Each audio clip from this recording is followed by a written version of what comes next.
C Joseph Vijay எனும் நான்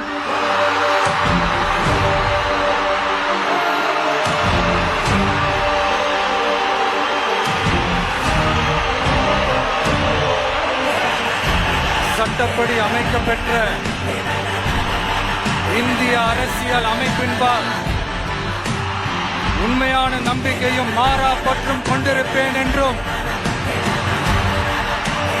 இந்திய நாட்டின் ஒப்பில்லாத முழு முதல் ஆட்சியையும் ஒருமையையும் நிலை நிறுத்துவேன் என்றும் தமிழ்நாட்டு அரசின் முதலமைச்சராக உண்மையாகவும் உளச்சான்றின்படியும் என் கடமைகளை நிறைவேற்றுவேன் என்றும் அரசியல் அமைப்பிற்கும் சட்டத்திற்கும் இணங்க அச்சமும் ஒருதலை சார்பும் இன்றி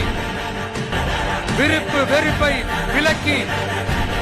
பலதரப்பட்ட மக்கள் அனைவருக்கும் நேர்மையானதை செய்வேன் என்றும்